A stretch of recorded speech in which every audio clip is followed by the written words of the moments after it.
Okay, it's time, boys.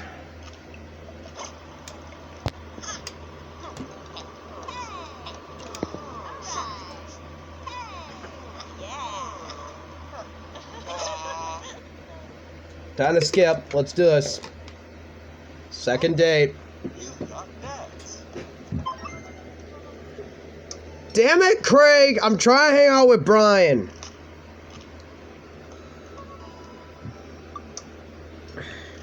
Let's do this.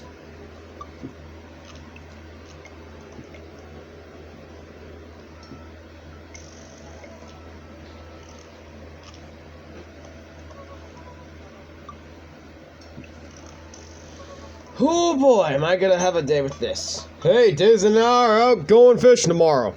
Are you in or not? Oh, I have a message from Brian. Oh no, I've been dreading this day. I accidentally boasted about my ability as a fisherman. Brian, he's challenged me to another dad-off. Been doing my fishing research online, but I'm nowhere close to being an expert. Still, though, I have to accept. Take back to Brian. Sounds great, man. Super excited to catch all those fish. My lawn could use another good mowing. That'll show him. Brian responds back, letting me know that tomorrow he'll pick us up at an hour I had previously forgotten existed. Man, that's gonna be a rough start. Amanda comes to the room for the kitchen, eating a cheese stick by biting off a piece. Some kind of monster. I didn't raise you to like that. What? It's called string cheese, and not chompy cheese for a reason, Amanda. Did you just call me out here to criticize my controversial string cheese eating technique or what? No, Amanda. We have to go fishing tomorrow. Well, you have to go fishing. I get to play with Brian's dog. How do I become a master of fishing overnight? You went fishing in the Girl Scouts, didn't you? Nope, my stint in the Scouts was briefly and purely transactional. Though I could get free cookies, but I don't know that I had to, be outside and tie knots and stuff. But I have to be Brian. Dad, let me tell you a story.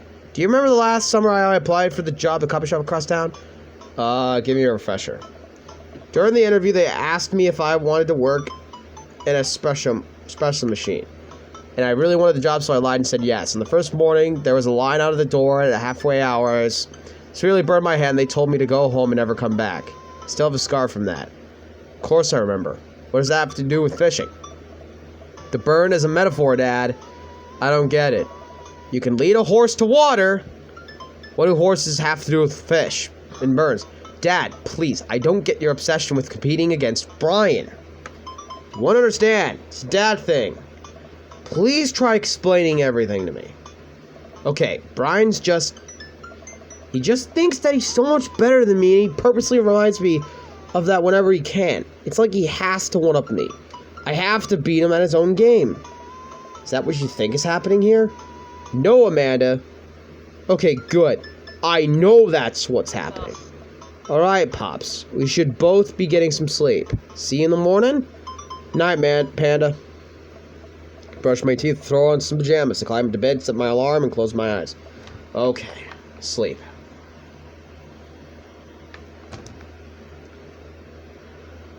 I'm wide awake. I can't help but think about the last time I went fishing, hoping there's something I can glean from it, give me an edge with Brian. I was about 9 years old. My dad woke me up in the morning and told me to get dressed and meet him downstairs. It was still dark out. I had no idea what was going on. Before I knew it, we were both alone in the freezing cold lake. I had to sit there for hours while it was hot and muggy, the air thick with bugs. I picked up mosquito bites while my dad sat in stony silence, fishing pole in one hand and a beer in the other.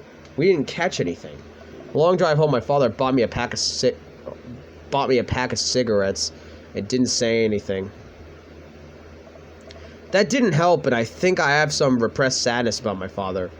I'll deal with that later. I'm sitting in the boat in the middle of the body of water. I can't see any land, but I know it's a lake. The water is placid and still. I'm holding a fishing pole. I don't understand why, but it feels like my life depends on catching fish right now. Cast my lure into the water and wait and wait and wait. My whole being is filled with hopelessness as I watch the line disappear into the depths below.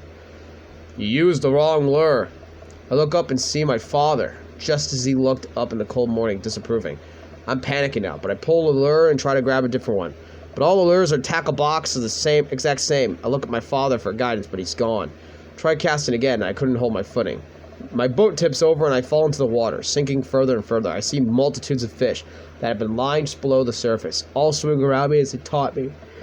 One fish swims up to me. He has Brian's eyes. You gotta use your neutral buoyancy lure if you're trying to catch trout, buddy. I jolt awake at the sound of my alarm. It's fishing day. That'll explain the weird dream. I groggily slip on clothes and get ready.